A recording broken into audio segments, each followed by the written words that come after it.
Policy repo rate 4%, reverse repo rate 3.3, ये दोनों है 4.25। ठीक है, एमएसएफ रेट और बैंक रेट। ठीक है, अभी इसमें हम लोग भूल जाते हैं। अब यहाँ पे मॉनिटरी पॉलिसी कमिटी, मौद्रिक नीति समिति का बैठक होता है और वहां पे ये डिसीजन लिया जाता है कि भारत में महंगाई बहुत बढ़ गया है, इसलिए रेपो को घटाया जाता है। ठीक है, तो अभी रेपो ये 4% है, तो इसको घटा के हम लोग अब कर रहे हैं 3.5%। ठीक है,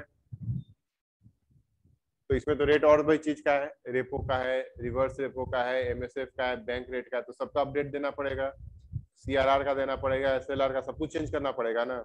करना पड़ेगा या नहीं करना पड़ेगा? तो यहाँ पे आरबीआई ये नहीं करता है कि रेपो का अलग से रेट देता है, रिवर्स रेपो का अलग से रेट देता है, सब कुछ इंटरलिंक है। इंटरलिंक क्या है कि आप ये देखेंगे कि अभी रेपो है वो 4% पे है और ये है रिवर्स रेपो रेट 3.35% पे। ठीक है, ठीक है, ये गैप कितने का हुआ? ये 0.65 का यहाँ पे गैप है और एमएसएफ रेट 4.25 है और बैंक रेट 4.25 और यहाँ पे गैप कितने का है? 0.25 का। तो ये जो गैप होता है इसको बोलते हैं कॉरिडोर। ठीक है, ये कॉरिडोर सेट किया गया है आरबीआई के द्वारा कि वर्तमान में जरूरी नहीं कि हमेशा ये 0.25 या 0.625 होगा। ठीक है, मतलब बेसिकली ये भी चेंज हो सकता है। आप अगर 2 साल पहले जाएंगे तो इधर का भी कॉरिडोर 0.25 का था, इधर भी 0.25 का कॉरिडोर था। ठीक है, तो यहाँ पे ये जो गैप होता है रेपो और रिवर्स रेपो के बीच में, उसको कॉरिडोर बोलते हैं। वो भी आरबीआई सेट करता है कितना गैप होगा, जो गैप होगा उसको क्या बोलेंगे? कॉरिडोर बोलेंगे। ठीक है, तो अभी का कॉरिडोर रिवर्स रेपो रेपो के बीच में कितने का है? 0.65 का, और रेपो और एमएसएफ के बीच में 0.25 का। तो आरबीआई कभी भी रेपो अगर चेंज करेगा तो हर चीज चेंज नहीं करेगा, वो चेंज करेगा 3.35 मान लीजिए घटा के आ गया, तो ऑटोमेटिक रिवर्स रेपो रेट आपको इसमें से माइनस कर देना है 0.65 और उधर से बैंक रेट और एमएसएफ रेट के लिए बढ़ा देना है उसमें 0.25। ठीक है, तो बोलने का ये सेंस है कि जब भी मॉनेटरी पॉलिसी कमेटी का बैठक में अगर कोई भी रेपो का चेंज होता है तो automatic bank rate, MSF rate और आपका reverse repo rate automatic change हो जाएगा। ठीक है, उसको अलग से लिए आरबीआई अनाउंस नहीं करेगा। हो सकता है कल को अगर ये कॉरिडोर चेंज करना हो तो आरबीआई अनाउंस कर दे कि अलग से कि अब ये कॉरिडोर ये चेंज होकर ये हो गया, लेकिन ये लॉन्ग टर्म में चेंज होता है, मतलब शॉर्ट टर्म ये चेंज नहीं होता है। शॉर्ट टर्म में क्या चेंज होता है? रेपो रेट चेंज होता है, लेकिन ये जो कॉरिडोर होता है ये लॉन्ग टर्म में ही चेंज होता है। अगर 2 साल पहले चले जाएंगे तो ये कॉरिडोर दोनों जगह ऊपर और नीचे दोनों 0.25 का था, आज के डेट में ये चेंज हो गया आफ्टर कोविड।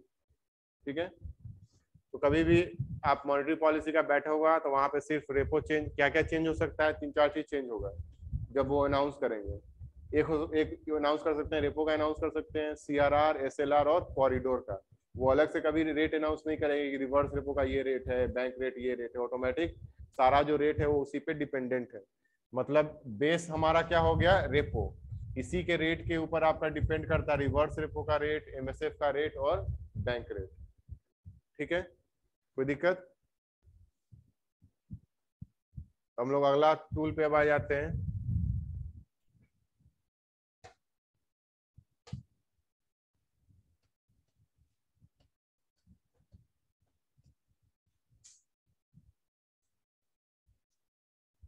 इसका फुल फॉर्म लिखिए, मार्जिनल स्टैंडिंग फैसिलिटी, हिंदी में लिखेगा सीमांत अस्थाई सुविधा।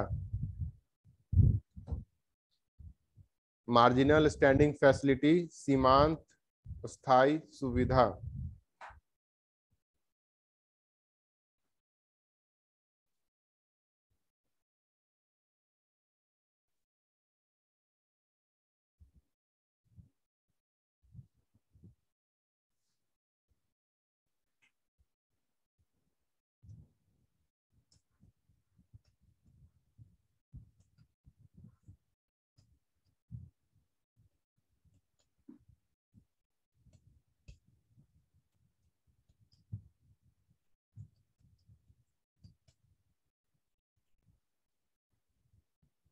और यार रेपो में एक और अपडेट है। रेपो में क्या होता है, जैसे रेपो में एक और होता है टर्म रेपो। ये बस कॉन्सेप्ट के लिए बता दे रहे हैं।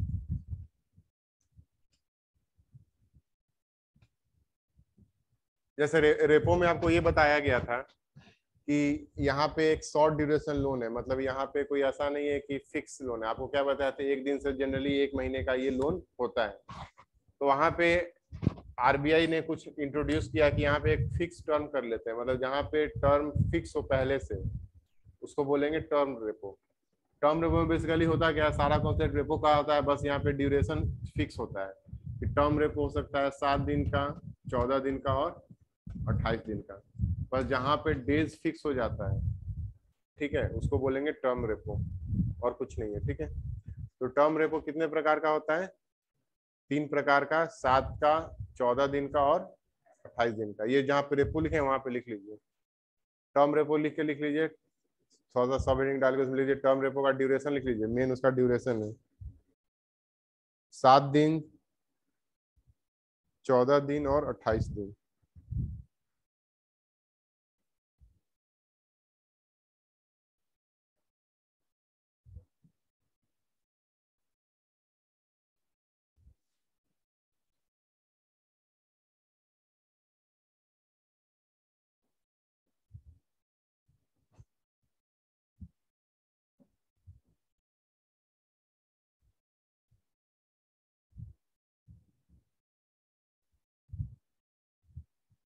अब हम लोग आते हैं एमएसएफ में। एमएसएफ में होता क्या है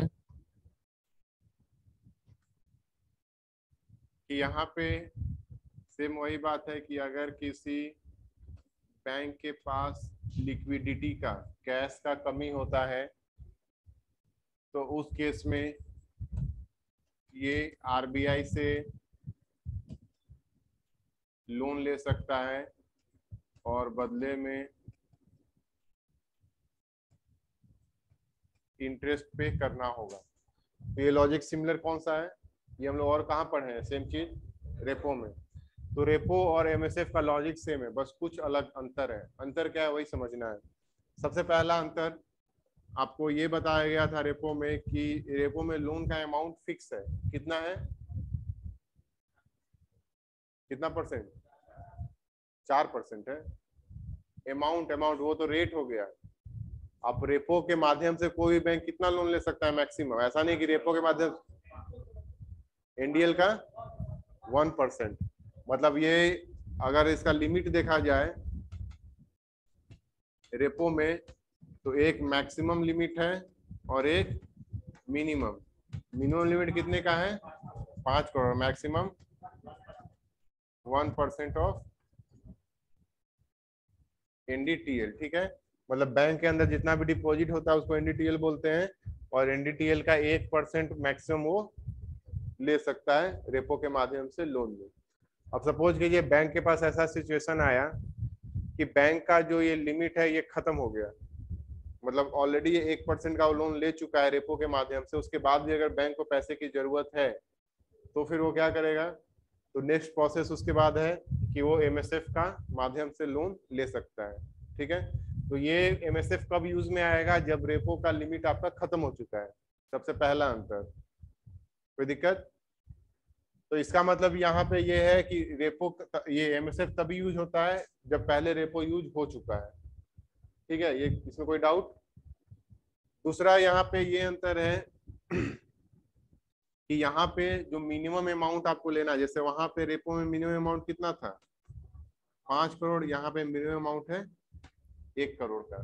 ठीक है, यहाँ पे इंटरेस्ट रेट का बात करें तो यहाँ पे जो इंटरेस्ट रेट होगा, तो इंटरेस्ट रेट को क्या आप बोलेंगे, एमएसएफ। ये तो प्रोसेस का नाम हो गया, और इसको बोलेंगे एमएसएफ रेट। तो एमएसएफ रेट कितना होगा, तो ये आपको ये फ्लैट नहीं बोलना है कि 4.25% होगा। यहाँ पे रूल क्या है, repo plus corridor.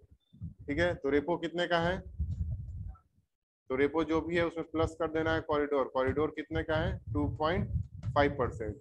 Overall MSF का रेट क्या हो गया, 4.25%। तो सबसे पहला अंतर कि आप रेपो से लोन लेते तो आपको कितना इंटरेस्ट मिलता है, 4% में मिलता है।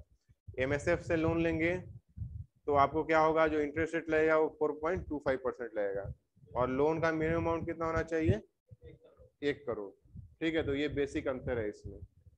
फिर अंतर क्या है, कोलैटरल का। आपको ये बताया गया था कि अगर रेपो के माध्यम से लोन लेना है बैंक को, तो ऐसा नहीं है कि जब जितना चाहे मतलब ये 1% एनटीएल ले रहा है तो उसके बदले में कुछ देना नहीं गिरवी के तौर पे। गिरवी के तौर पे अगर रेपो के माध्यम से लोन चाहिए तो भी देना है, ठीक है। और आपको ये बताया गया था एसएलआर में कि एसएलआर में अभी परसेंटेज कितना है,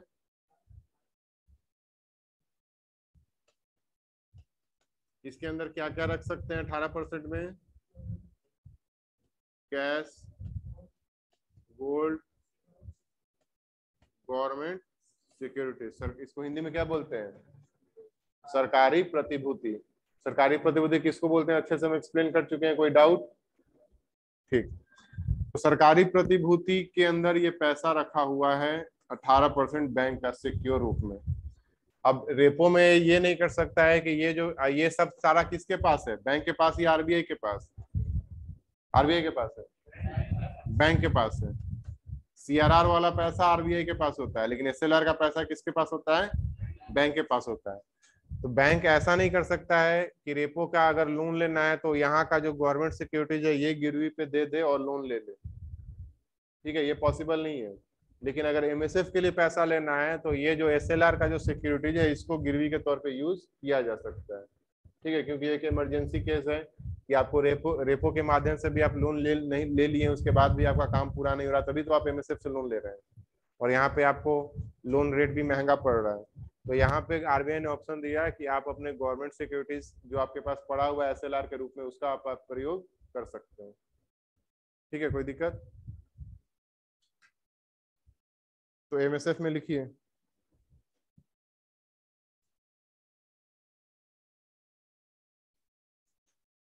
एमएसएफ सबसे पहले ये डायग्राम बना लीजिए। एमएसएफ का रेट लिख लीजिएगा, रेपो प्लस 0.25%, ये कॉरिडोर हो गया और अभी के डेट में ये हो गया 4.25%। उसके बाद लिख लीजिएगा कम से कम कितना लेना होगा, 1 crore.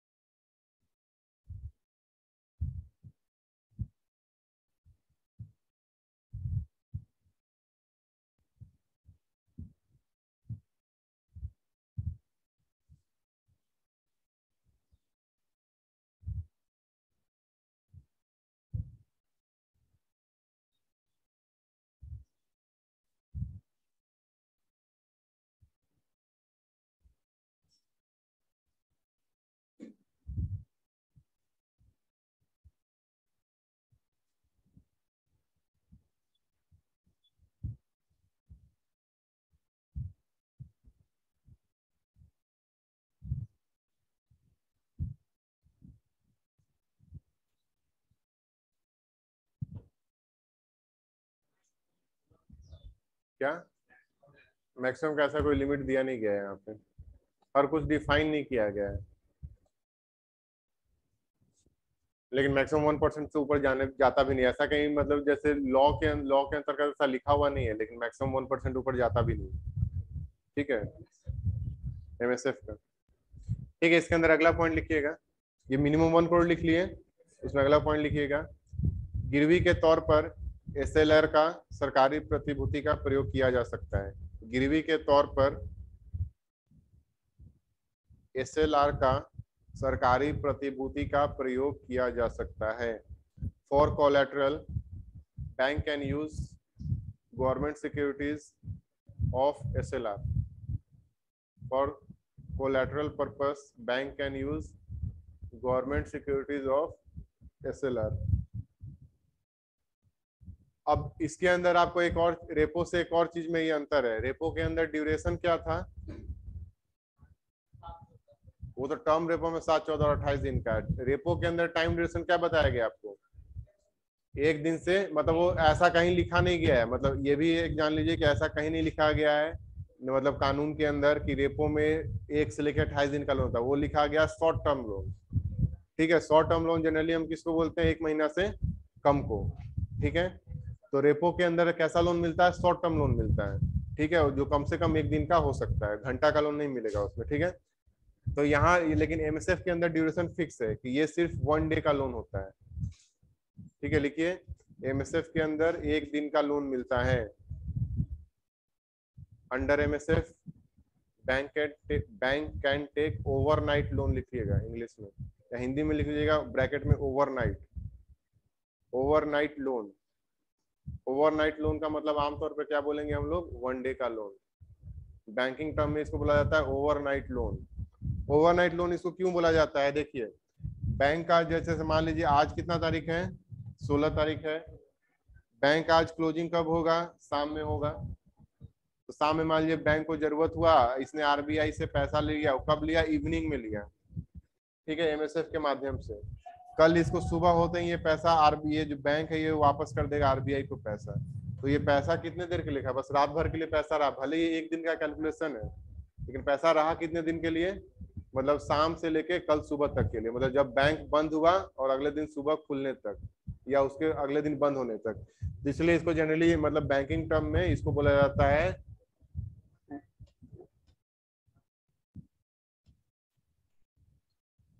Overnight loan. Overnight loan का मतलब सिंपल है कि आपको एक दिन का ब्याज देना पड़ेगा, ठीक है। तो कुछ कुछ इकोनॉमिक्स का वर्ड है जो यहाँ पे यूज होता है, जैसे लिक्विडिटी वर्ड बताए, ठीक है। लिक्विडिटी का किसी और सेंस में कुछ और मतलब होता है, लेकिन यहाँ पे कैश से रिलेटेड मतलब होता है। ओवरनाइट का लोन का मतलब हो गया एक दिन का लोन, ठीक है। तो एमएसएफ का जो लोन है वो ओवरनाइट लोन है, या सिंपल भाषा में बोल सकते हैं एक दिन का लोन है ये। जैसे आपको बता दिए कि मान लीजिए सीआर, जैसे बैंक को क्लोजिंग करना है, जैसे शाम में बैंक को क्लोजिंग करना है तो वहां पे आपका सारा ट्रांजेक्शन दिखाना है, और वहां पे मान लीजिए पैसा उसको घट रहा है। जैसे मान लेते हैं कि बैंक ने ये एक सिंपल सा मान लीजिए एक सेंट्रल बैंक ऑफ इंडिया है, इसने लोन में पैसा में कुछ पैसा डिस्पर्स कर दिया। तो डिस्पर्स कर दिया, लेकिन पैसा होना भी तो चाहिए देने के लिए। मान लेते हैं डिपॉजिट उतना पैसा नहीं है, तो यहाँ पे पैसा कम गया और यहाँ पे पैसा ज्यादा है, तो उसको बैलेंस करेगा ना। शाम में होता क्या है बैंक में क्लोज होने के बाद, ये जितना भी पैसा आया और जितना भी पैसा गया उसको इक्विवेलेंट करेगा ना, कि मेरे पास कितना पैसा आया कितना पैसा गया, उसको बराबर करना होता है, बैलेंस करना होता है, ठीक है। तो उसी बैलेंस में पैसा घटता या बढ़ता है, बढ़ेगा तो ठीक है, घटेगा तो फिर कहीं ना कहीं से लोन लोन में लेना पड़ेगा, ठीक है। वो एक माध्यम है, उसमें रेपो, और भी माध्यम हो सकता है, आगे चल के पढ़ेंगे क्या और माध्यम है, ठीक है। कि बैंक को अगर पैसा का कमी हो गया तो उस केस में कहाँ कहाँ से लोन ले सकता है, तो एक हम लोग पढ़े आज के डेट में रेपो से लोन ले सकता है वो, ठीक है। तो इसलिए वो एक दिन के लिए पैसा लेगा, यही क्वेश्चन था ना आपका। और कुछ क्वेश्चन है बोलिए।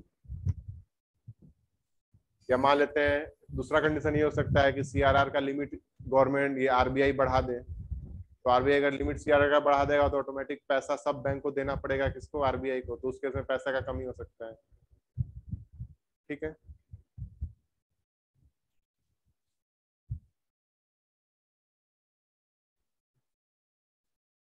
इसको हिंदी में लिख लेते हैं, इसको हिंदी में क्या बोलते हैं एमएसएफ को, सीमांत स्थायी सुविधा, ठीक है। और यहाँ जो रेट होगा उसको क्या बोलेंगे, एमएसएफ रेट। जिस ब्याज या लिखना चाहते हैं तो लिख सकते हैं डिफिनेशन के रूप में, इसको एमएसएफ रेट बुलाया जाता है, या एमएसएफ दर। एमएसएफ दर क्या हो गया कि एमएसएफ के अंदर जिस रेट पे लोन मिला उसको बोलेंगे एमएसएफ दर। ये सब लिखने का तो जरूरत है नहीं, सब बच्चा वाला चीज।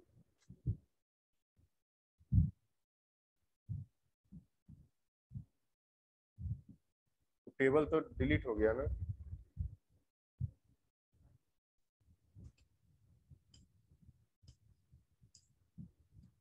इन्फ्लेशन को पहला हाई करना था, इन्फ्लेशन को उसके बाद कम करना था। यहाँ पे टूल है एसएलआर, रिवर्स रेपो तक अपडेट हो गया, ठीक है। सब में बेसिकली करना क्या था, यहाँ पे भी सेम लॉजिक है।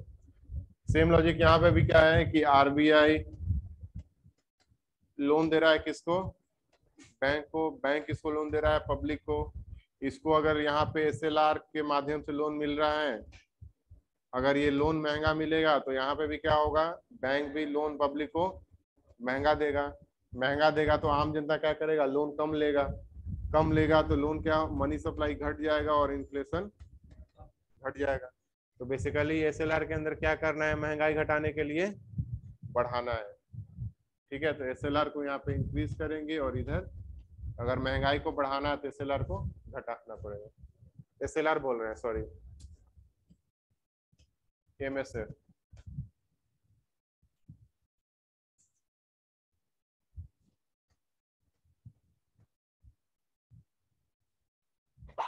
कोई दिक्कत है यहाँ तक।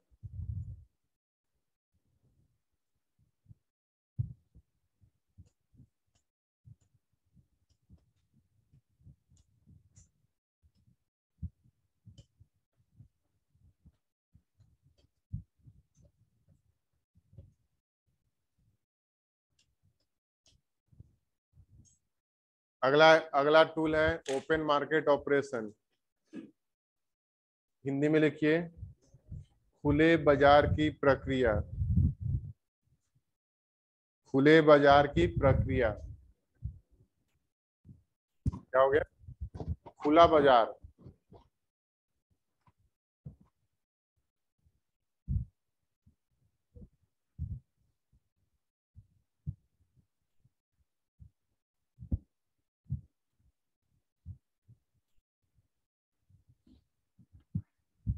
अभी तक हम लोग जितना भी टूल पढ़े आरबीआई का,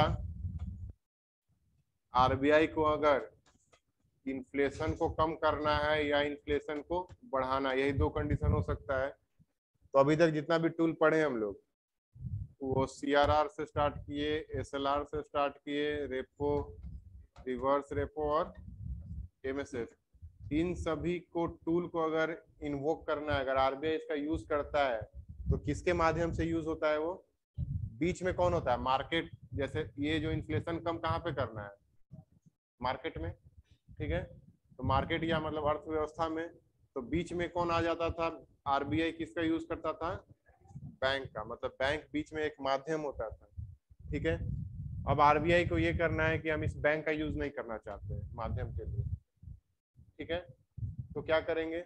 तो आरबीआई अगर बैंक का यूज ना करके सीधे मार्केट के अंदर सीधे मार्केट के अंदर महंगाई को कम या ज्यादा करना चाहता है तो ये भी ऑप्शन है।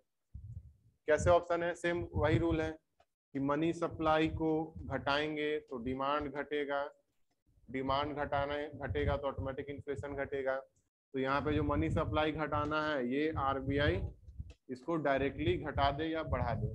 बीच में पहले कौन आ जाता था? बैंक के माध्यम से आरबीआई करता था। अब इसको सोच रहा है कि हम डायरेक्ट कर लें, तो डायरेक्ट कर लें, इसलिए इसका नाम पड़ा है ओपन मार्केट। मतलब ये आरबीआई बैंक के माध्यम से न जाके ओपन मार्केट में चला जाता है। मतलब मार्केट मतलब क्या? जो पूरा अर्थव्यवस्था है उसमें विदाउट बैंक, और वहां जाके कुछ प्रक्रिया करता है या क्रिया करता है जिससे ये कम या ज्यादा होता है। वही पढ़ना है। ठीक है, नाम से ही समझ में आ रहा है कि यहाँ पे ओपन मार्केट में चला गया। ओपन मार्केट मतलब सब लोग का यहाँ पे स्वागत है। यहाँ पे बैंक भी हो सकता है, कंपनी भी हो सकता है, आप भी हो सकते हैं। ठीक है, कोई दूसरा गवर्नमेंट भी हो सकता है, कुछ भी हो सकता है। ठीक है, तो ओपन मार्केट मतलब क्या है? यहाँ पे नाम से है कि ये सब लोग यहाँ पे पार्टिसिपेट कर सकते हैं। बैंक का यहाँ कोई रिस्ट्रिक्शन नहीं है। लेकिन ऐसा मतलब नहीं है कि ओपन मार्केट में बैंक नहीं होता है। ओपन मार्केट में भी बैंक होता है। मतलब ओपन मार्केट मतलब सबके लिए है ये। तो यहाँ पे काम कैसे होता है?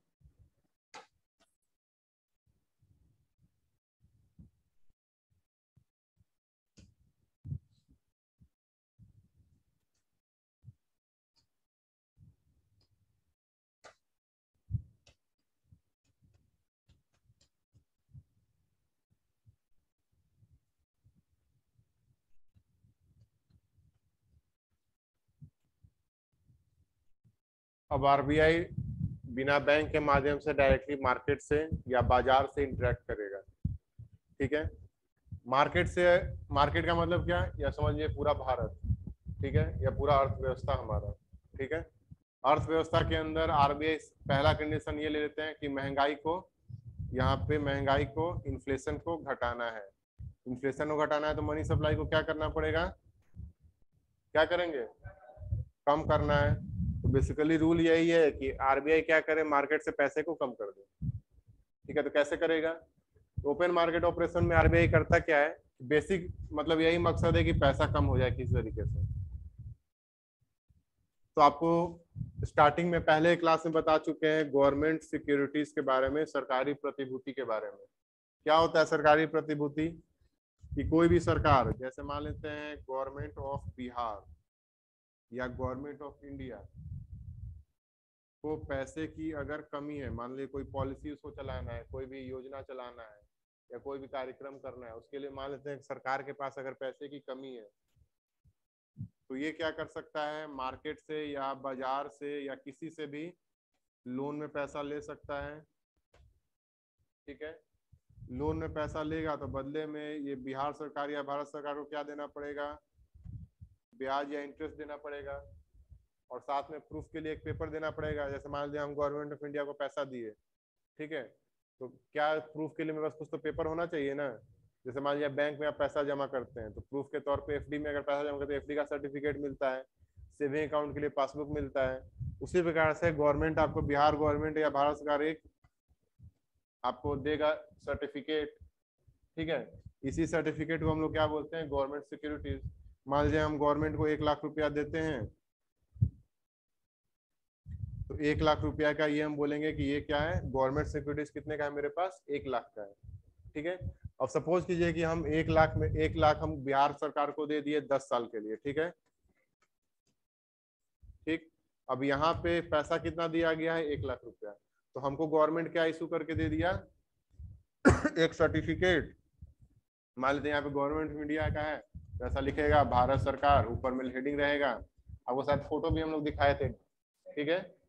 वहां पैसा लिखा रहेगा, इतना इतना पैसा लिए, इतना इतना इंटरेस्ट रेट पे, इतना इतना दिन के लिए, 3 बेसिक चीज रहेगा। अमाउंट कितना है, पैसा कितना है, टर्म कितने दिन के लिए है, और इंटरेस्ट रेट कितना है, ठीक है। इसी को हम लोग क्या बोलते हैं, गवर्नमेंट सिक्योरिटीज। तो ये जो गवर्नमेंट सिक्योरिटीज जो भी इशू करता है गवर्नमेंट, या तो बिहार गवर्नमेंट करे या तो इंडिया गवर्नमेंट करे, वो किसके माध्यम से होता है, आरबीआई के माध्यम से होता है। मतलब कोई भी सरकार डायरेक्टली नहीं कर सकता ये काम। अगर किसी भी सरकार को पैसे की जरूरत है और उसको बॉन्ड, जिसको आमतौर पर आप सुनते होंगे बॉन्ड जारी करना, सुने ऐसा, तो बॉन्ड जारी का मतलब क्या होता है, बॉन्ड हम लोग आम भाषा में बोलते हैं, एक्चुअल में उसका नाम क्या होता है, गवर्नमेंट सिक्योरिटीज होता है। तो कभी भी किसी भी सरकार को अगर बॉन्ड जारी करना है, तो बॉन्ड जारी करने का मतलब क्या है कि उसको पैसा चाहिए मार्केट से उधार में, ठीक है। बॉन्ड कभी भी सरकार जारी करेगा, इसका मतलब क्या है कि पैसा वो मार्केट से ले रहा है उधार में, और वो जो जारी करेगा वो किसके माध्यम से जारी होगा, आरबीआई के माध्यम से जारी होगा, ठीक है। और ये सर्टिफिकेट जो मान लेते हैं हमको मिला भारत सरकार से कि हम इतना इतना पैसा दिए, वो सर्टिफिकेट को हम खरीद बिक्री भी कर सकते हैं। जैसे मान लीजिए हमने 1,00,000 रुपया का ले लिया सर्टिफिकेट, ठीक है, कल को हमको पैसा का जरूरत पड़ा और यहाँ पे टर्म है 10 साल का, तो 10 साल के पहले अगर हम जरूरत पड़ा तो हम क्या कर सकते हैं, सर्टिफिकेट को आपको सेल कर देंगे, बोलेंगे आपको हमको 90,000 में आप ले लीजिए, हमको पैसा दे दीजिए। तो ये सेल आउट भी हो सकता है, ये पॉसिबल है। तो बेसिकली ये जो जितना भी सरकार है, ये जो अपना बॉन्ड जारी करता है या गवर्नमेंट जारी सिक्योरिटी जारी करता है, किसके माध्यम से जारी होता है, आरबीआई के माध्यम से होता है। और आरबीआई इसी का खरीद बिक्री करता है। मतलब और इवन ऐसा नहीं होता है कि जितना ये स्टॉक, मतलब जितना बेचना चाहता है उतना ही, आरबीआई के पास एक्स्ट्रा गवर्नमेंट सिक्योरिटीज भी होता है। मतलब वो स्टोर होता है आरबीआई के पास, भारत सरकार का या किसी भी स्टेट गवर्नमेंट का, जनरली गवर्नमेंट ऑफ इंडिया का स्टोर होता है गवर्नमेंट सिक्योरिटीज, ठीक है। अब यही बेसिकली आरबीआई करेगा क्या कि ये जो यहाँ से देखिए, यहाँ से अगर मार्केट के अंदर, अगर मार्केट के अंदर हमको करना क्या है, मनी सप्लाई को कम करना है। मतलब क्या करना है कि मार्केट के पैसे को किधर लेके आना है, आरबीआई के पास। तो यहाँ से पैसे का या जो लिक्विडिटी का या कैश का जो फ्लो हो जाए, वो मार्केट से कहाँ चला जाए, आरबीआई के पास। और आरबीआई तो अगर पैसा किसी से ले रहा है, ये मार्केट में देखिए, मार्केट मतलब क्या, कुछ भी हो सकता है। मार्केट में क्या क्या हो सकता है, यहाँ बैंक भी पार्टिसिपेट कर सकता है, या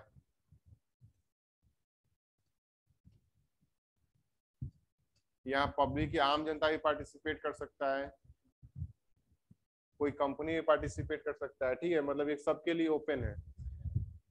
तो यहाँ पे करेगा क्या, मतलब आरबीआई कैसे इस पैसे को यहाँ से कम करेगा, तो ये क्या करेगा, गवर्नमेंट सिक्योरिटीज या इसको आम भाषा में जिसको बॉन्ड बोलते हैं, ये बॉन्ड को आरबीआई क्या करेगा, सेल कर देगा। जैसे मान लेते हैं आरबीआई के पास कुछ लाख करोड़ का गवर्नमेंट सिक्योरिटीज है, आरबीआई ने क्या किया, इसको सेल करना स्टार्ट किया। तो अपना जो ये बॉन्ड होगा वो किसको सेल कर दिया, मार्केट में सेल कर दिया, कोई भी खरीद लिया, या कंपनी खरीदे, पब्लिक खरीदे, बैंक खरीदे, ठीक है। और बदले में अगर आप बॉन्ड खरीदते हैं तो पैसा कहाँ जाएगा, आरबीआई के पास। तो आरबीआई के पास जो पैसा गया तो उससे क्या होगा, मनी सप्लाई कम गया और इन्फ्लेशन कम गया, ठीक है। तो बेसिकली आरबीआई यहाँ पे कर क्या रहा है, एक साइड में अगर इन्फ्लेशन को कम करना है तो गवर्नमेंट सिक्योरिटीज या सरकारी प्रतिभूति को बेच दे रहा है। बेचने के साथ क्या हो रहा है कि मार्केट का जो पैसा वो किसके पास आ गया, आरबीआई के पास। यहाँ पे पैसे का कमी मतलब इन्फ्लेशन कम। कोई दिक्कत,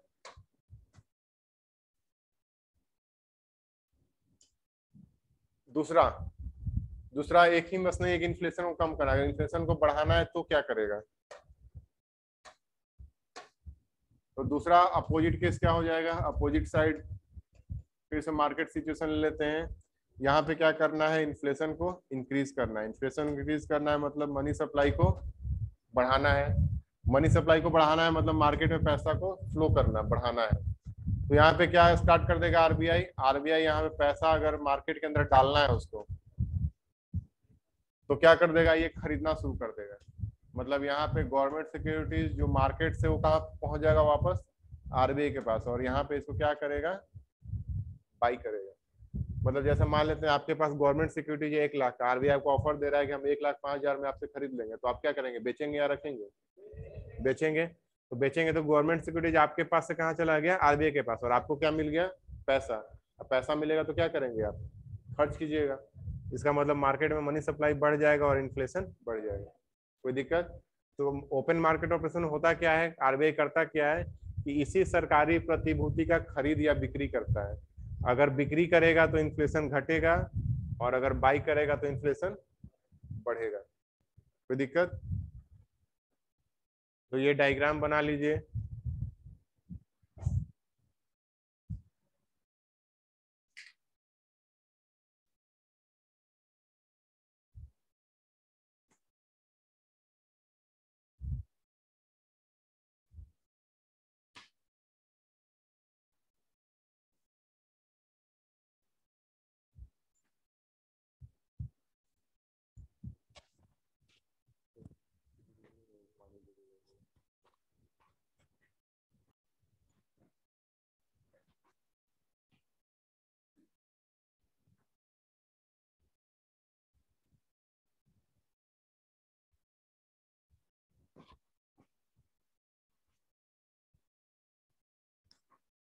इसके माध्यम से ओएमओ एक प्रक्रिया है जिसमें आरबीआई सरकारी प्रतिभूति का, ब्रैकेट में लिखिएगा बॉन्ड, आरबीआई सरकारी प्रतिभूति का खरीद या बिक्री करता है, खरीद या बिक्री करता है। OMO is a process in which RBI purchase or sells government securities, bracket में बॉन्ड।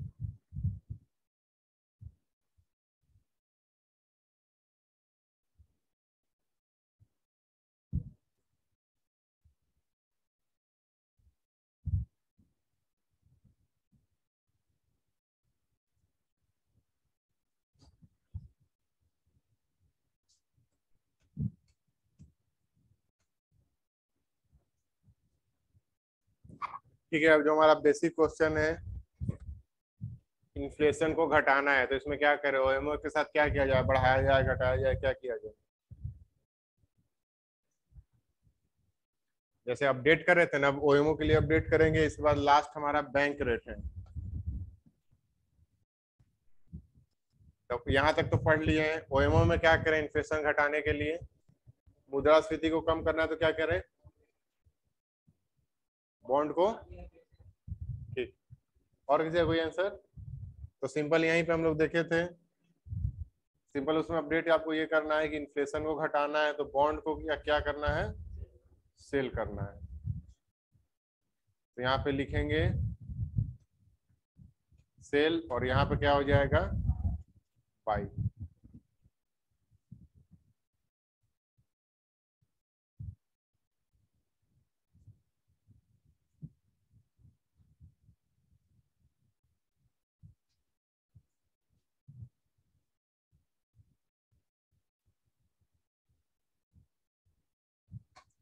लास्ट क्वांटिटेटिव टूल है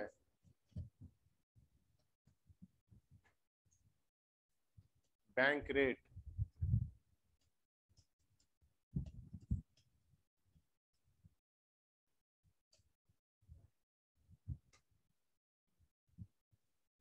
बैंक दर। ठीक है,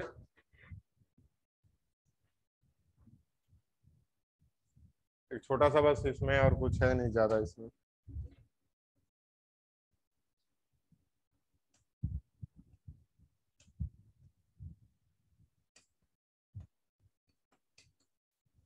इसके अंदर भी सेम वही है, एक साइड बैंक है और दूसरा आरबीआई है। ठीक है, बैंक को यहाँ पे पैसे की अगर कमी है या बोल सकते हैं लिक्विडिटी की कमी है या और भाषा में कैश की कमी है, तो उस केस में बैंक क्या करता है, लोन लेता है।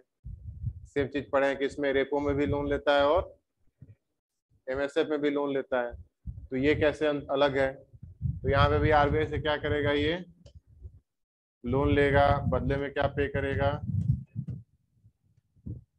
इंटरेस्ट पे करेगा। ठीक है, तो यहाँ पे क्या होता है कि देखिए दोनों के अंदर एमएसएफ हो या रेपो हो, दोनों में क्या था, वो शॉर्ट टर्म लोन था।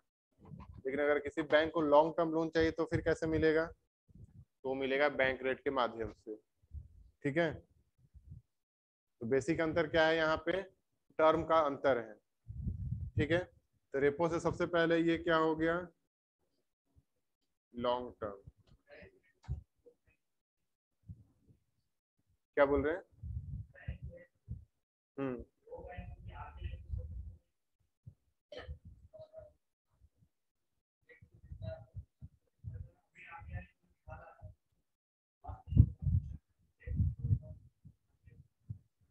हम्म,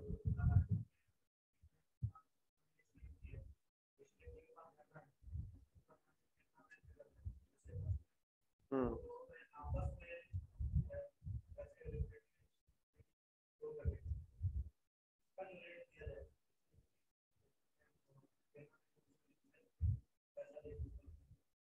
नहीं, उसको बैंक रेट नहीं बोलते, वो फाइनेंस मार्केट को हम पढ़ाएंगे वो क्या होता है।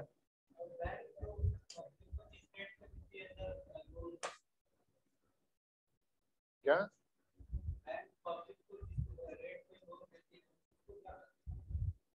इंटरेस्ट रेट बोलेंगे, नॉर्मल कार लोन का इंटरेस्ट रेट, एजुकेशन लोन का इंटरेस्ट रेट। देखिए यहाँ पे क्या है, बैंक रेट है। ठीक है, ठीक है, ये इसी का पार्ट है, मॉनेटरी पॉलिसी का ही ये पार्ट है। जो आप बोल रहे हैं ना उसको बोलते हैं कॉल रेट।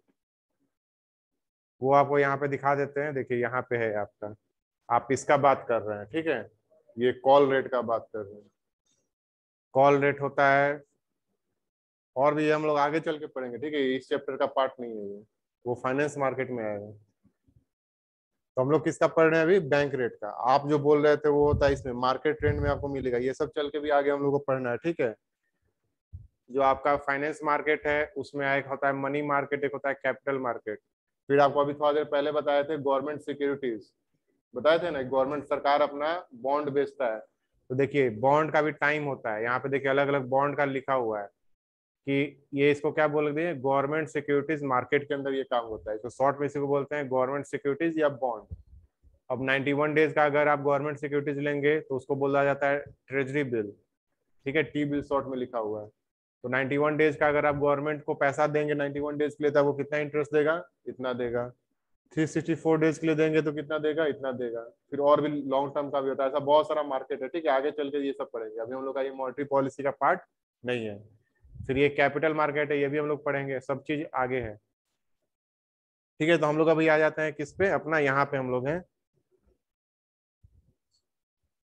ठीक है, फिर आगे चल के यहाँ ये भी रेट, ये सब भी आपको, ये सब उतना डिटेल में नहीं जानना है, बस जानना है कैसे ये चेंज होता है। जैसे ये, जैसे आज का लिखा हुआ है कि एक यूएस डॉलर बराबर 76 है, तो 76 से ये घट के 77, 77 कैसे होगा, बढ़ के 75 कैसे होगा। ठीक है, ये सब चीजें हम लोग आगे वाले चैप्टर में पढ़ेंगे। तो बैंक रेट में होता क्या है कि अगर किसी बैंक को लॉन्ग टर्म लोन चाहिए, यहाँ पे क्या चाहिए, लॉन्ग टर्म लोन चाहिए। लॉन्ग टर्म का मतलब ये नहीं कि 10 साल और 20 साल, लॉन्ग टर्म का मतलब है यहाँ पे लेस देन अ ईयर। ठीक है, मतलब 1 साल से कम और 1 महीना से ज्यादा के लिए अगर लोन चाहिए बैंक से आरबीआई को, सॉरी बैंक को चाहिए आरबीआई से, तो वहां पे ये यूज कर सकता है बैंक रेट का, जिसमें आपको लॉन्ग टर्म मिल जाएगा। ठीक है, सबसे पहले लिखिए लॉन्ग टर्म, ये हेडिंग क्या दे दी है, बैंक रेट। उसके बाद लिखिए इसका दूसरा नाम डिस्काउंट रेट है, इसका दूसरा नाम डिस्काउंट रेट है। It is also called as discount rate.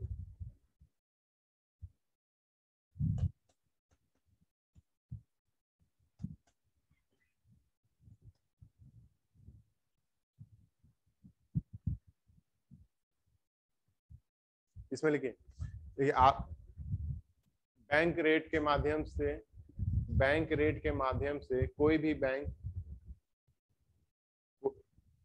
कोई भी बैंक लंबे अवधि का लोन आरबीआई से ले सकता है। बैंक रेट के माध्यम से कोई भी बैंक लंबे अवधि का लोन आरबीआई से ले सकता है। by using bank rate, by using bank rate, a bank can take long term loan from, a bank can take long term loan from RBI. मतलब ये, लेकिन ब्रैकेट में लिख लीजिए less than a year, generally ऐसा term कहीं define नहीं है, लेकिन ये लेस देन 1 ईयर का होता है।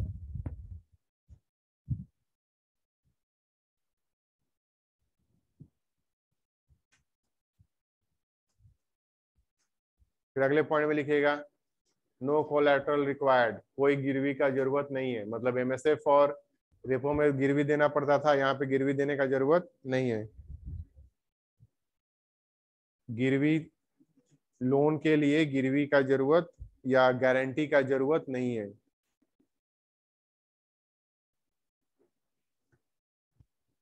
फिर इसका अब जो इंटरेस्ट रेट है, ये इंटरेस्ट रेट कैसे डिसाइड होता है, तो सेम आपको याद नहीं रखना है। क्या है आपको याद, क्या रखना है, repo, repo plus corridor. Corridor कितने का है अभी, 0.25% का। हमेशा जो, अब ये भी मत सोचिएगा कि हमेशा कॉरिडोर बैंक रेट का और एमएसएफ का 0.25 ही होता है, हो सकता है ये चेंज भी हो जाए कल को। तो कोई भी कॉरिडोर कांस्टेंट नहीं है, ये ऊपर नीचे हो सकता है, ठीक है। लेकिन अभी के लिए क्या है, एमएसएफ का कॉरिडोर और बैंक रेट का कॉरिडोर सेम है। तो रेपो प्लस कॉरिडोर, कॉरिडोर 0.25 का है तो ओवरऑल हो जाएगा 4.25। यहाँ पे कोई ऐसा फिक्स नहीं है, ठीक है। अब देखिए बैंक रेट का असल प्रयोग ना के बराबर होता है, ठीक है। जैसे आपको बताया था रिवर्स रेपो रेट का प्रयोग ना के बराबर होता है, उससे बैंक रेट का भी प्रयोग ना के बराबर होता है। क्यों ना के बराबर होता है रिवर्स रेपो और बैंक रेट, ये सब आगे चल के, जब आगे आप फाइनेंस मार्केट पढ़ेंगे तो आपको समझ में आएगा क्यों ना के बराबर होता है, ठीक है।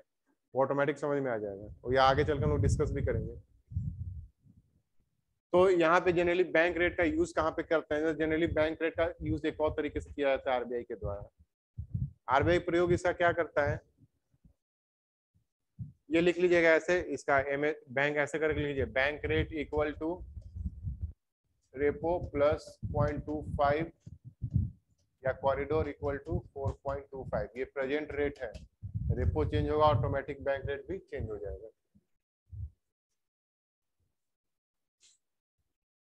आपको ये बताया गया था कि कोई भी बैंक अगर सीआरआर और एसएलआर का लिमिट जो है अगर वो फुलफिल नहीं कर पाता है तो उससे पेनल्टी लिया जाता है, आपको बताए थे। ये जो पेनल्टी है ये डिपेंड करता है बैंक रेट के ऊपर, मतलब बैंक रेट प्लस 3% या 5% ऐसा करके रूल है, ठीक। तो बैंक, कभी भी बैंक के ऊपर अगर पेनल्टी आएगा सीआरआर और एसएलआर का, ठीक है, तो वो किस पे डिपेंड करता है, बैंक रेट पे, ठीक है। कोई दिक्कत, ये बस इंफॉर्मेशन के लिए, या लिखना है तो लिख सकते हैं। अगर अगर कोई बैंक आरक्षित अनुपात का, आरक्षित अनुपात मतलब दो होता है उसके अंदर, एक एसएलआर और दूसरा सीआरआर। अगर कोई बैंक आरक्षित अनुपात को पूरा नहीं करता है तो उस पे पेनल्टी को हिंदी में क्या बोलेंगे, जुर्माना। तो उस पे बैंक रेट के आधार पर जुर्माना लगाया जाता है। तो उस पे बैंक रेट के आधार, मतलब बैंक रेट प्लस समथिंग होगा उसमें, ठीक है। बैंक रेट को आधार रखकर जुर्माना लगाया जाता है, बैंक रेट को आधार रखकर जुर्माना लगाया जाता है। देखिए RBI uses bank rate, RBI uses bank rate to charge penalty, to charge penalty if any bank does not meet if any bank does not meets its reserve ratio criteria. If any bank does not meets reserve ratio criteria. reserve ratio मतलब क्या? CRR और SLR.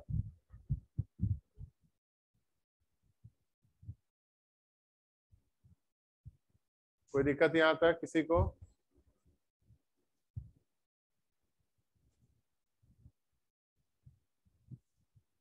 अपना last class में जो आप chart बनाए थे monetary policy, उसको ओपन कीजिए.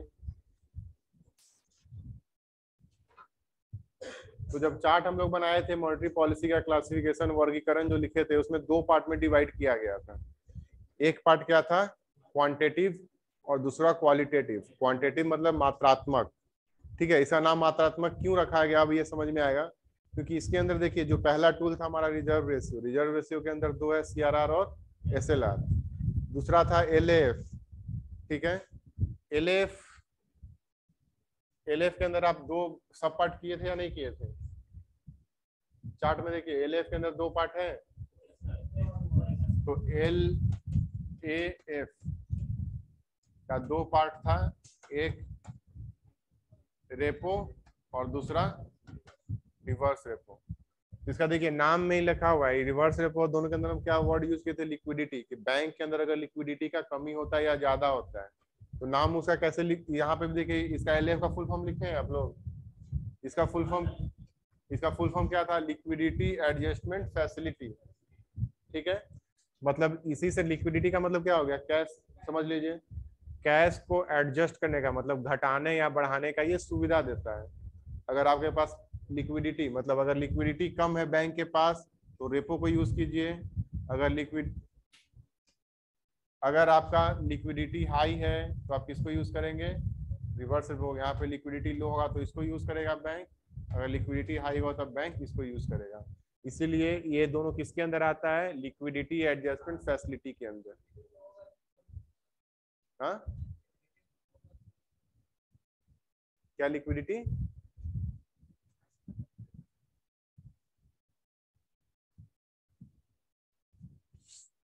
हाँ सॉरी, ये उल्टा लिख दिए हैं. अगर बैंक के पास लिक्विडिटी हाई होगा तो उसमें किसको यूज करेगा? रिवर्स रेपो का. और अगर लिक्विडिटी कम होगा तो किसको यूज करेगा? रेपो का. ठीक है, तो ये पहला था रिजर्व रेशियो, हम लोग समझ लिए. दूसरा था LAF. ठीक है, उसके बाद तीसरा लिखे थे MSF. चौथा बैंक रेट. और उसके बाद OMO. तो सारा हमारा क्वांटिटेटिव खत्म हो गया. अब इसका नाम क्वांटिटेटिव या मात्रात्मक क्यों था? क्योंकि यहाँ पे देखिए कोई ना कोई एक नंबर चेंज हो रहा है. हो रहा है ना नंबर कोई चेंज. बेसिकली मतलब कुछ परसेंटेज चेंज हो रहा है. मतलब यहाँ पे कोई क्वांटिटी को हम लोग चेंज कर रहे हैं जिसके कारण ये सारा प्रभाव पड़ रहा है. इसलिए इसका नाम क्या रखा गया? क्वांटिटिव. तो अब नाम समझ में आ रहा है इसका नाम क्यों क्वांटिटिव है. ठीक है, दूसरा है क्वालिटेटिव. ठीक है, क्वालिटेटिव हम लोग स्टार्ट नहीं, थोड़ा सा डिस्कस नहीं किए थे. क्वालिटेटिव के अंदर क्या है कि यहाँ बेसिकली कुछ नेचर के अंदर चेंज किया जाएगा. ठीक है, नेचर के अंदर चेंज किया. शॉर्ट में बस ये जैसे हम लोग डिटेल में डिस्कस किए, वहां बस आपको समझना है कि ये क्या क्या होता है. छोटा सा चीज टॉपिक है बस. तो क्या क्या लिखे थे उसको बताइए. तो हम लोग आ जाते हैं अब किस टूल में? मात्रात्मक टूल खत्म हो गया, अब गुणात्मक में आते हैं, क्वालिटेटिव टूल में आते हैं. ठीक है, क्वालिटेटिव टूल के अंदर जो सबसे पहला लिखे थे वो क्या लिखे हैं?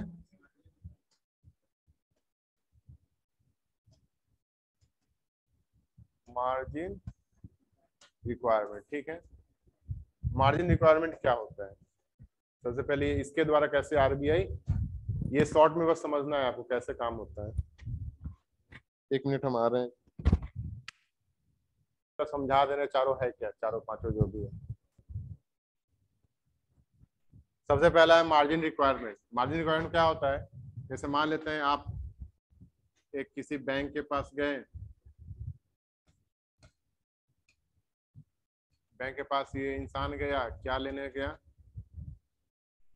Home loan. ठीक है, तो बैंक वाला अगर बैंक से इसको होम लोन चाहिए तो क्या क्या लगेगा?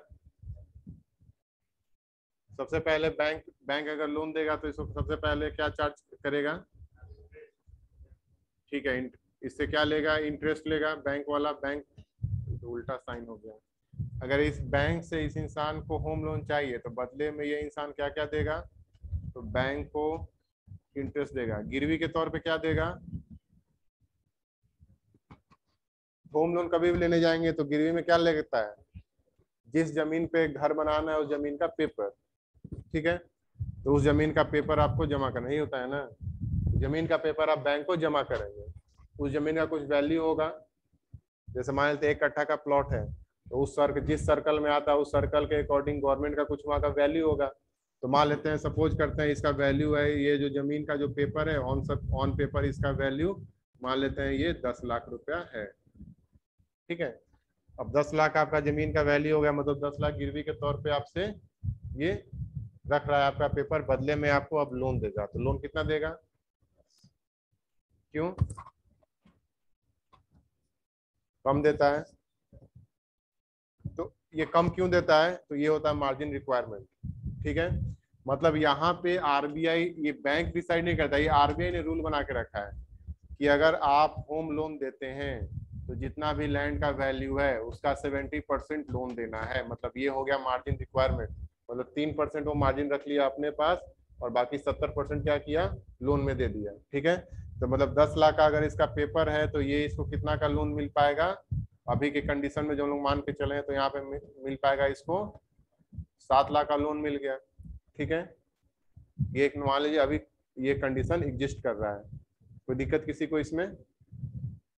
आरबीआई ने ये मार्जिन रिक्वायरमेंट का रूल चेंज कर दिया, अब इसको कर दिया कि अब ये मार्जिन रिक्वायरमेंट 30% से घट के ये 20% हो गया, मतलब अब ये लोन कितना बांट सकता है बैंक, 80%। तो अब क्या होगा, ये जो सेम चीज सब कुछ सेम है, लेकिन अब लोन का अमाउंट 7 की जगह कितना हो जाएगा, 8। अब यहाँ पे क्या होगा, अब ये व्यक्ति को मनी सप्लाई यहाँ पे, मतलब ये व्यक्ति या पूरे भारत में मनी सप्लाई बढ़ेगा या घटेगा इसके कारण, तो इसके कारण क्या होगा, मनी सप्लाई बढ़ेगा। तो मनी सप्लाई बढ़ेगा, डिमांड बढ़ेगा, डिमांड बढ़ेगा तो जैसे वो मान लीजिए घर बनाया, तो घर बनाने में क्या क्या लगा, जैसे मान लीजिए इसको 7 लाख की जगह 8 लाख, 8 लाख में अब इसका मतलब ये 8 लाख कहाँ कहाँ जाएगा, कुछ पैसा जाएगा सीमेंट कंपनी को, कुछ पैसा जाएगा छड़ वाले कंपनी को, कुछ जाएगा ईटा को, कुछ जाएगा लेबर को। तो ओवरऑल जो पहले पूरा मार्केट में ये इंसान 7 लाख बांट रहा था, वो कितना बांटेगा, 8 लाख। मतलब ओवरऑल पूरे इकोनॉमी में पैसा ज्यादा, जो पैसा क्या होगा ओवरऑल ज्यादा डिस्ट्रीब्यूट होगा। इससे क्या होगा, फिर पूरे भारत में जो पैसा होगा वो इंक्रीज हो जाएगा, इंक्रीज होगा तो डिमांड बढ़ेगा, डिमांड बढ़ेगा तो इन्फ्लेशन बढ़ेगा। कोई दिक्कत, कोई भी चीज का अगर लोन लेते हैं तो ऐसा नहीं है कि बस उस पर्टिकुलर क्षेत्र में वो पैसा जाता है, वो डिस्ट्रीब्यूट हो जाता है अलग अलग क्षेत्र में, है ना। तो यहाँ पे आरबीआई चाहे तो मार्जिन रिक्वायरमेंट घटा या बढ़ा के इसको इन्फ्लेशन को कंट्रोल कर सकता है, ठीक है, कोई दिक्कत इसमें। दूसरा क्या था, क्या लिखे हैं,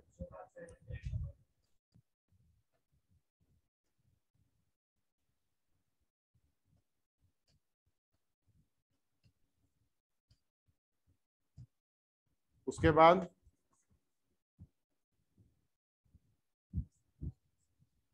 क्या,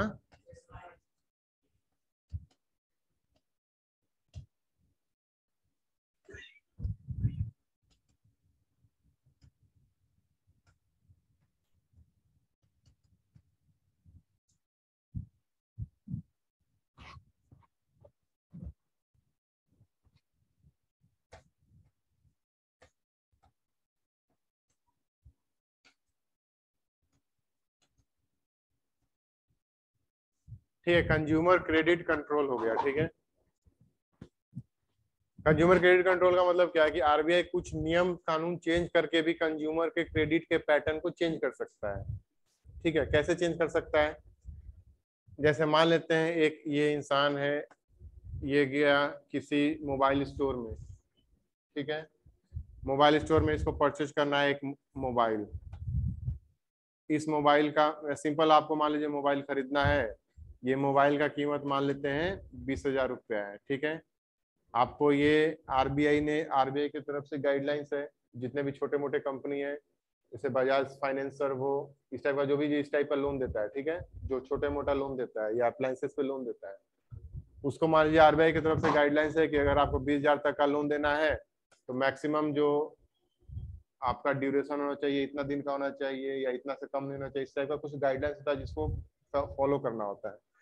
तो यहाँ पे हो सकता है कि आरबीआई का गाइडेंस हो कि अगर 20,000 तक का लोन आप बांट रहे हैं तो मैक्सिमम जो ड्यूरेशन है वो 1 ईयर से ओवर नहीं होना चाहिए।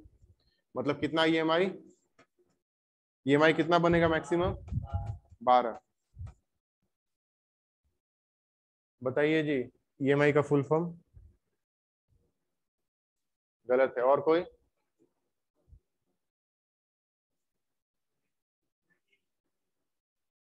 क्या होगा आप लोग बताइए, बताइए जी। टर्म सुने हैं ना, कितना बार सुने होंगे जिंदगी में ईएमआई। क्या होता है फुल फॉर्म? इसका होता है इक्वेटेड मंथली इंस्टॉलमेंट। ठीक है, ये सब छोटा मोटा टर्म सुनते हैं, थोड़ा गूगल भी किया कीजिए। ठीक है, तो यहाँ पे ईएमआई कितने का मैक्सिमम, ईएमआई का जो ड्यूरेशन होगा मैक्सिमम कितना जाएगा वो 12। अब ये 12 ईएमआई के कारण यहाँ पे जो इसको अगर 12 से मान लेते हैं इंटरेस्ट लेते हुए डिवाइड करेंगे तो मैक्सिमम कितना आएगा। मान लेते हैं ये 1800 का एक ईएमआई सेट हो जाता है। ठीक है, इसको पर मंथ कितना देना है, 1800 रुपया। ठीक है, अगर आपको कोई भी इंसान अगर ये 20,000 का मोबाइल लेना चाहता है तो उसको 1800 का इंस्टॉलमेंट पे ये मोबाइल मिल सकता है। ठीक है, अब यहाँ पे मान लेते हैं ये जो व्यक्ति है ये 6,000 रुपया महीना कमाता है, तो वो क्या इतना अफोर्ड कर पाएगा कि वो 1800 का ईएमआई देके मोबाइल खरीदेगा? खरीदेगा कभी वो? नहीं खरीदेगा। ठीक है, इस केस में अब आरबीआई का रूल चेंज होता है। उसने क्या बोला कि अब जो ये जो मैक्सिमम जो टर्म है इसको हम बढ़ा के करते हैं 18 मंथ्स, या इसको बढ़ा के कर देते हैं 24 मंथ, 2 साल का कर देते हैं। ठीक है, कोई दिक्कत? अब हो सकता है ये ईएमआई घट के 1 साल का ना घट के ये टोटल ईएमआई 24 टर्म का हो जाएगा, और ये घट के हो सकता है 900 रुपया या 1,000 रुपया आ जाए। कितना आ जाएगा? उतना ही होगा ना। ठीक है, 900 1,000 रुपया जो भी हो। अब ये पर्सन सोच सकता है ये मोबाइल लेने का। ठीक है, तो ऐसा कंडीशन करके मतलब कुछ ना कुछ नियम कानून को बदलाव करके कंज्यूमर का जो क्रेडिट है, जो उधार लेने का जो पैटर्न है उसको चाहे तो आरबीआई कंट्रोल कर सकता है। उसमें से एक एग्जांपल ये हुआ कि ईएमआई का ड्यूरेशन को एक्सटेंड कर देना, ये ईएमआई का मिनिमम कितना अमाउंट तक का कोई अप्लायंसेस का लोन देना उसको घटा देना।